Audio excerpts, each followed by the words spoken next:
Okay, good day everyone. Now, ang pag-uusapan natin is your syndrome of inappropriate antidiuretic hormone, okay? Or your SIAD. Ano nga ba nangyayari sa SIAD natin? This is an excessive and inappropriate secretion of your ADH. Ano yung ADH natin? That's your antidiuretic hormone. Okay? Pag sinabi natin excessive, sobra-sobra, okay? Nag-i-increase yung secretion ng ADH ninyo, okay?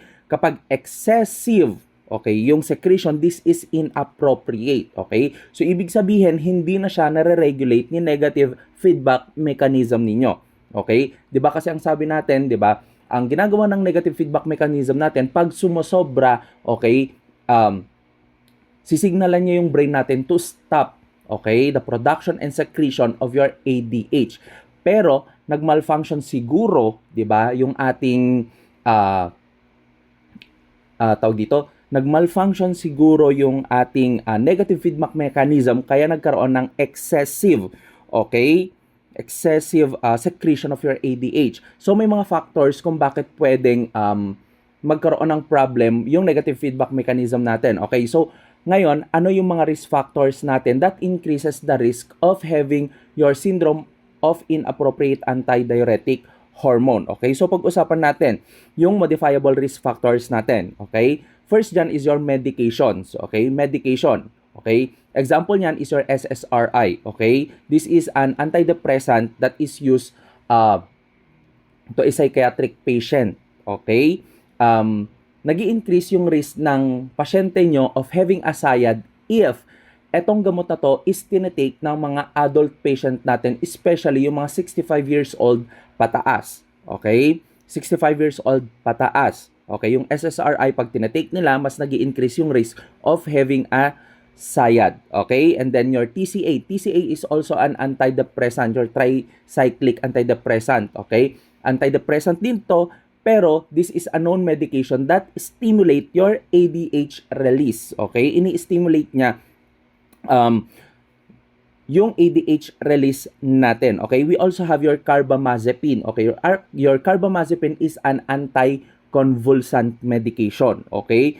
Ang ginagawa naman kasi ng carbamazepine ninyo, ini-increase niya yung ADH release and at the same time, ini-increase niya yung sensitivity ng kidney ninyo sa ADH. Okay? So, ibig sabihin, nagiging sensitive yung kidney ninyo to ADH. Okay? So, ibig sabihin nun, kapag naging sensitive yung kidney nyo sa ADH ninyo, mas nagkakaroon ng water retention kasi nagkakaroon ng water reabsorption. Okay?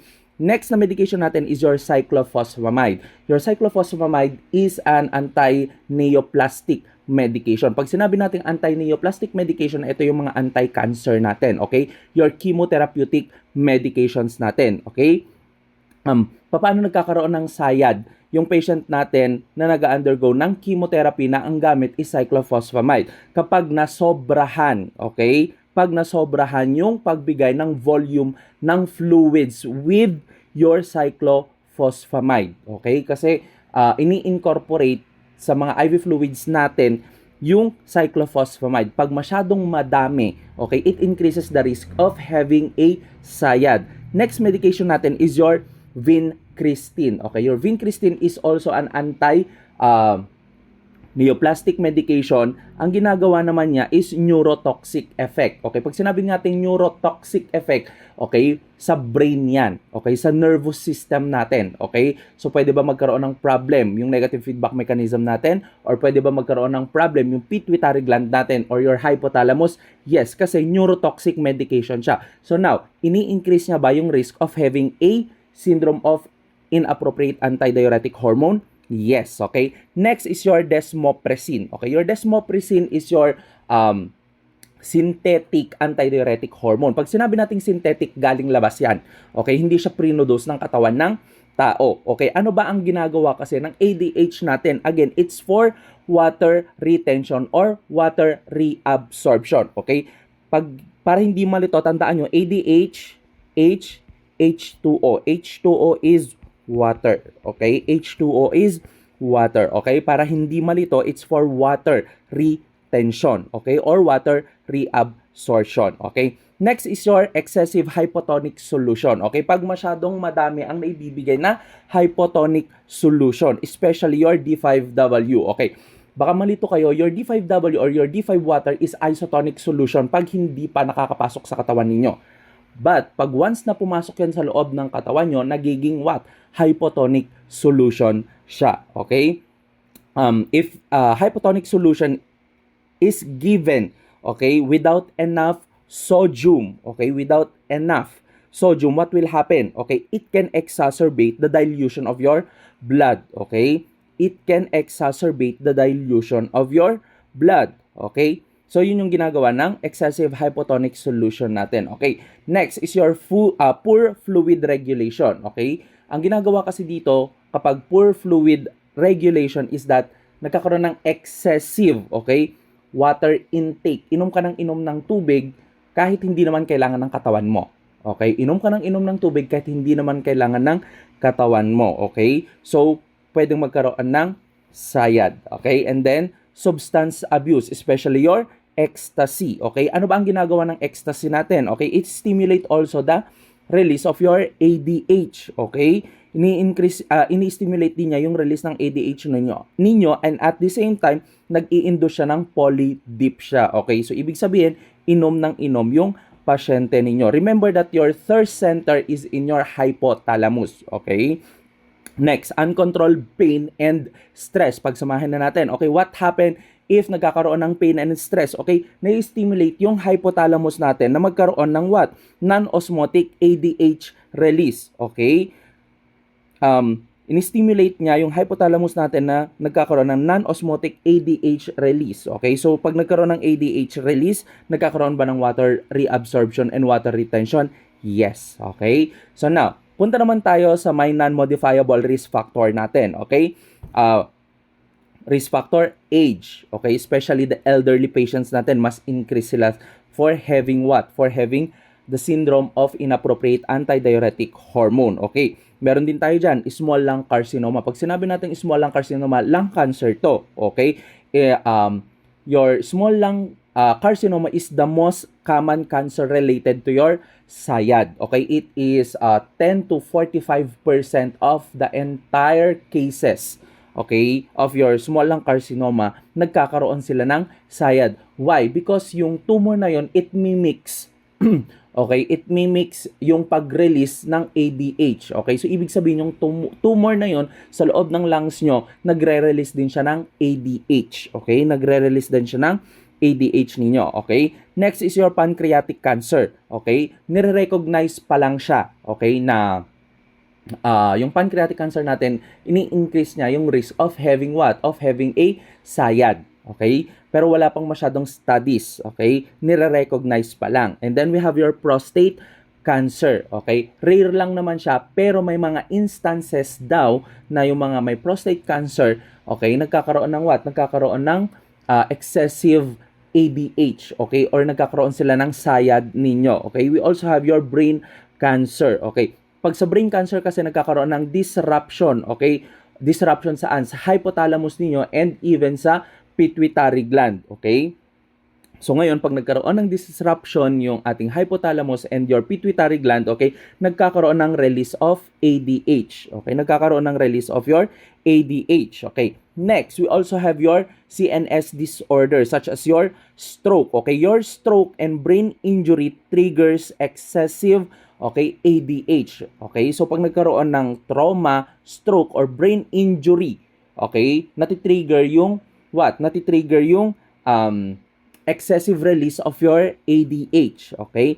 Next is your meningitis and your encephalitis. These are infection, okay?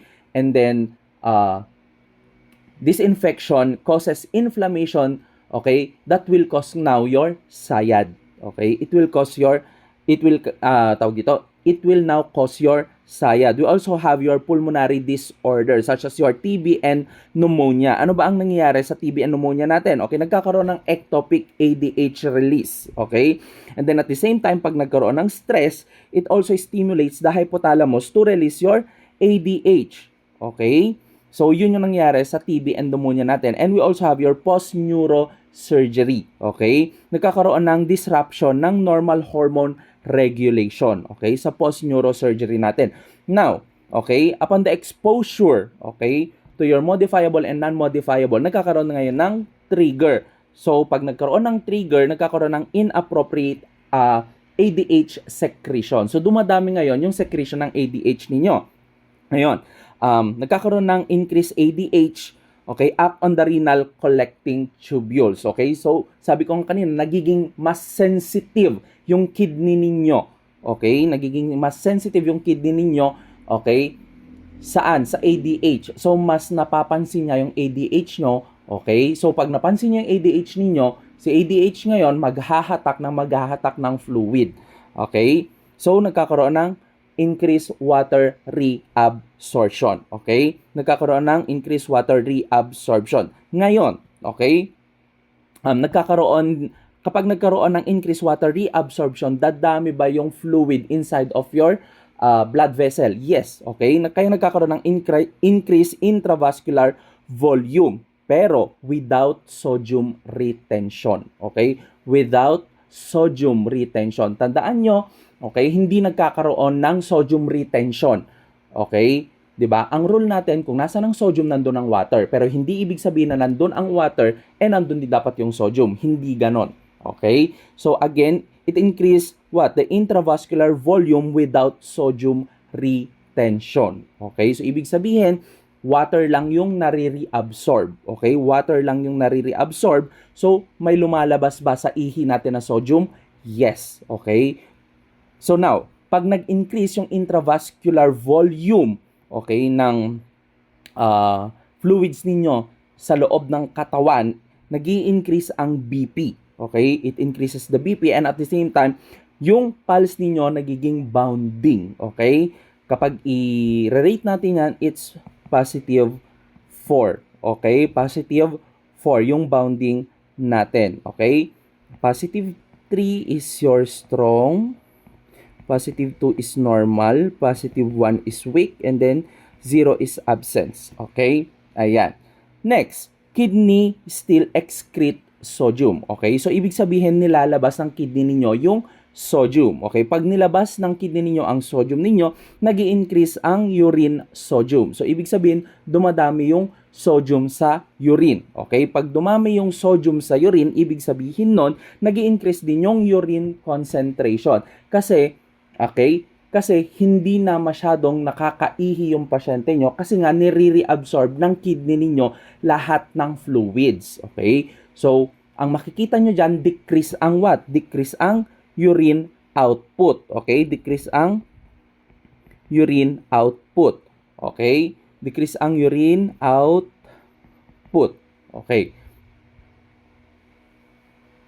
Ayan. Decrease ang urine output. Pag decrease ang urine output, nag-i-increase ang urine concentration. Okay? So, pag nagkaroon ngayon ng increased urine sodium, increased urine concentration, and then yung volume ng fluid sa blood vessel mo is sobrang dami, nagkakaroon ng dilution ngayon ng sodium ninyo. Kaya nagkakaroon ng dilutional hyponatremia. Okay? Dahil sobra-sobra yung fluid ninyo. Okay? Nadadilute niya yung sodium. Causing now decreased serum osmolality. Okay? Decreased serum osmolality. So, ibig sabihin, parang yung fluid mo, sobra-sobra na yung sodium mo kokonte. Okay? Nadadilute. Okay. Now, pag nagkaroon ng serum osmolality or nadadilute yung sodium ninyo, nagdi-decrease ang sodium. Okay? So, pag nag-decrease ang sodium, nagkakaroon ng water shifting. Okay? Water shifting saan? Sa brain cells ninyo, especially sa brain ninyo. Okay? So, ganito yung nangyayari kasi, di ba? Kunwari, ito yung blood vessel, ito yung brain ninyo, nandyan yung mga cell. Ito yung cell sa brain ninyo. Okay? May sodium ba dito? Yes, may sodium sa loob ng cell ninyo. Okay? May sodium din ba dito sa intravascular ninyo? Intravascular. Okay? May sodium din ba yan? Yes, pero decrease. Ngayon, marami ang water? Yes. Okay. So, ang nangyayari kasi sa katawan natin, pag sobrang dami ang solute dito, okay, kasi ang sodium ninyo is a solute, ina-attract niya yung water papasok doon. Okay? Kasi sabi natin kung nasa ng sodium, nandun ang water. So, hahatakin ba niyo yung ibang water? Okay? From your intravascular, papasok sa brain cells ninyo. Yes. Okay? Causing your brain cell to swell. Okay? Causing your brain cell to swell. Causing what? Your cerebral edema. Okay? So, yun yung nangyari. Pag nagkaroon ng cerebral edema, nagkakaroon na ngayon ng increased intracranial pressure. Okay? So, nape-press yung brain ninyo. Okay? Nape-press yung brain ninyo. Ano ang normal ICP natin? 'Di ba? Nasa below 20 mmHg. Okay? So, ano yung makikita nating neurologic symptoms pag merong syndrome of inappropriate antidiuretic hormone? Okay. Mild lang kapag nagkaroon ng anorexia, nausea, fatigue, headache, mild confusion. Moderate, nagkakaroon na ng muscle cramp, weakness, vomiting, lethargy, and your disorientation. Pag sinabi ng lethargy, ito yung nagtutulog-tulog yung pasyente ninyo. Disorientation, hindi niya alam. Kunwari, tinanong mo, ma'am, anong pangalan niyo? Hindi niya alam. Okay? Parang disoriented siya. Iba yung sinasagot niya. Okay? Severe naman, pwede magkaroon ng seizure. Decreased level of consciousness. Pwedeng makoma yung pasyente nyo. Okay? Pwedeng magkaroon ng respiratory arrest that could lead to your death. Bakit nagkakaroon ng respiratory arrest? Okay, pag nag-increase kasi yung what? Increase ICP, meron tayong what? Triad, di ba? Meron tayong triad. Ano yon? Okay?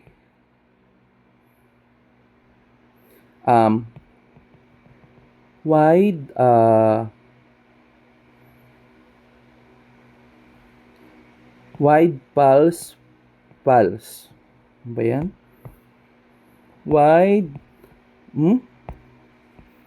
laka. Okay. Ito, wide pulse pressure. Okay, ano pa yung dalawa? It's your what? It's your bradypnea. Okay, or irregular breathing. Okay, because of what? The compression of your brain because of increased intracranial pressure. Ano pa? Bradycardia. Okay, bradycardia. Okay? So yan yung mga triad ng ating ICP. Okay? So yun. Okay. Complication, cerebral edema, seizure, coma, respiratory failure, hyponatremic encephalopathy, osmotic demyelination syndrome. Okay, yung osmotic demyelination syndrome naman, okay, pag rapid correction yung ginawa natin, okay, sa fluids ninyo. Okay, remember kapag sayad, okay, SI, soak inside. So, ibig sabihin, sobra-sobra yung fluid mo. Okay, sobra-sobra yung fluid mo sa katawan. Okay, so